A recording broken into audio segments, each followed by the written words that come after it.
아톰쌤과 새유리의 신나는 한국사 교실. 친구들 안녕. 여러분의 역사 길잡이 아톰쌤이에요. 선생님 안녕하세요. 역사가 제일 재미있는 호기심 대장 새율이에요. 우리 새유리 오늘도 정말 반가워요. 음, 임진왜란과 병자호란이라는 큰 전쟁을 겪은 조선. 네. 오늘은 그 이후에 그러니까 상처를 딛고 이웃나라들과 새로운 관계를 만들어 나가는 이야기를 해볼까 해요. 관계요? 음, 전쟁을 일으켰던 일본과 청나라. 조선은 이들과 과연 어떻게 지냈을까요? 음, 저라면 정말 보고 싶지 않을 것 같아요. 아니, 우리나라를 그렇게 힘들게 했는데 어떻게 다시 웃으면서 만날 수 있겠어요. 관계를 딱 끊어버려야죠. 새유리 마음이 100번 이해가 가. 실제로 조선 조정에서도 다시는 일본과 상종하지 말자는 목소리가 하늘을 찔렀지. 그렇죠. 그런데 참 아이러니하게도 일본 쪽에서 계속해서 제발 다시 교류해 주세요 하고 끈질기게 정말 끈질기게 요청을 해왔어. 정말요? 자기들이 먼저 쳐들어와 놓고 왜요? 아주 예리한 질문이야. 당시 일본은 도쿠가와 이에야스가 새로운 정부, 그러니까 막부를 세우고 나라를 안정시키는 게 급선무였거든. 어, 그러기 위해선 선진국이었던 조선과의 평화적인 관계와 문화 교류가 꼭 필요했던 거지. 그렇구나. 그래서 수차례에 걸친 요청에 조선은 큰 고민 끝에 공식적인 외교 사절단을 보내기로 합니다. 그게 바로 통신사야. 통신사. 서로 믿음을 통하게 하는 사신이라는 뜻인가요? 우와, 어떤 사람들이 갔어요? 맞아. 통신사는 단순히 소식을 전하는 그런 사신이 아니었어. 네. 무려 400에서 500명이나 되는 그야말로 움직이는 작은 조선이었지. 우와, 500명이요? 음, 외교를 총괄하는 정사, 통역을 맡은 역관, 모든 것을 빠짐없이 기록하는 서기관은 기본이고, 잠깐만요, 선생님. 제가 소개해 볼래요. 일본 사람들의 눈을 휘둥그레하게 만들었던 분들이 또 있었죠. 말 위에서 아슬아슬한 묘기를 보여주는 마상제. 아름다운 우리 음악을 연주하는 악공과 춤꾼까지. 맞죠? 하하, 정확해. 이야, 새유리가 아나운서처럼 소개하니까 더 실감나는데? 히히. 이처럼 통신사는 조선의 학문과 예술, 문화를 총망라해서 보여주는 최고의 문화사절단이었던 셈이지. 와, 500명이 함께 떠나는 여행이라니. 그럼 일군까지 가는 길은 아주 신났겠네요. 글쎄, 과연 신나기만 했을까? 지금처럼 KTX나 비행기가 없던 시절이잖아. 맞다. 수도인 한성에서 부산까지 걸어가는 데만 꼬박 2달이 걸렸어. 2달이요? 걸어서? 거기서 또 배를 타고 험한 파도를 넘어 일본에 도착하고 최종 목적지인 에도, 즉 지금의 도쿄까지 가야 했지. 우와, 이 모든 여정을 마치고 돌아오면 짧게는 6개월, 길게는 1년이 훌쩍 지나 있었다고 해. 1년이요? 세상에, 가족들이 정말 보고 싶었겠어요.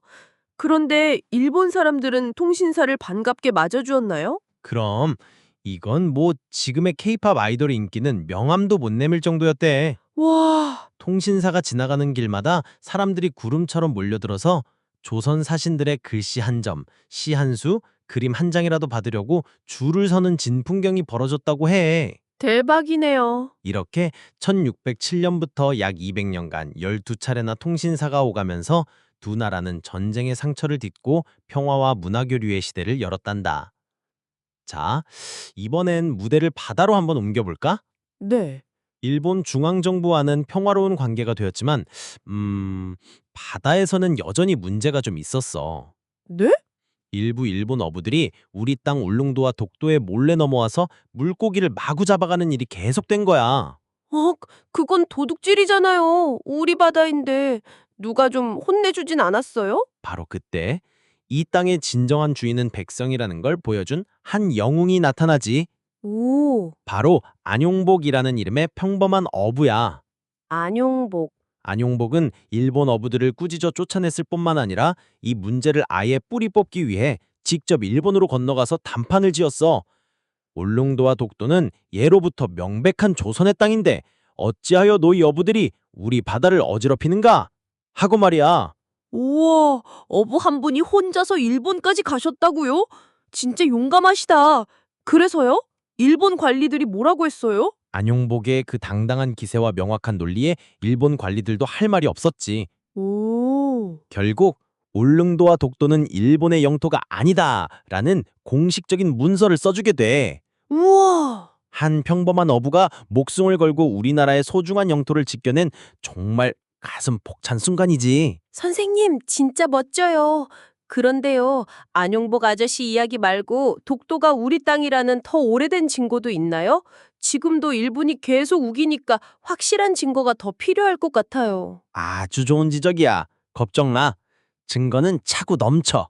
오, 시간을 거슬러 올라가 신라시대로 가볼까? 신라시대요? 김부식이 쓴 역사책 삼국사기에 신라의 이사부 장군 이야기가 나오거든. 이사부 장군은 당시 울릉도와 독도를 아우르던 우산국을 정벌할 때 아주 기발한 전략을 쏘았단다. 전략이요? 혹시 그 유명한 나무 사자 이야기인가요? 오, 세율이 알고 있구나. 맞아. 우산국 사람들이 워낙 용맹해서 힘으로만은 굴복시키기 어렵다고 판단한 이사부 장군은 네, 나무로 거대한 사자들을 깎아서 배에 가득 실었어. 나무 사자. 그리고 우산국 해안에서 외쳤지. 지금 당장 항복하지 않으면 이 사나운 맹수들을 풀어 너희를 밟아버릴 거다!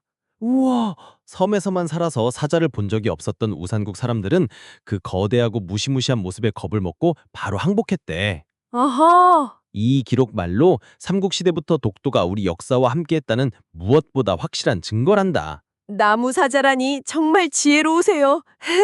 이야, 이사부 장군님과 안용복 아저씨 덕분에 마음이 든든해요. 독도는 우리 땅. 자, 그럼 이번엔 북쪽의 청나라를 한번 보자. 네. 병자호란의 패배로 조선은 인조의 두 아들인 소현세자와 복림대군을 청나라의 인질로 보내야만 했어. 생각만 해도 가슴 아파요.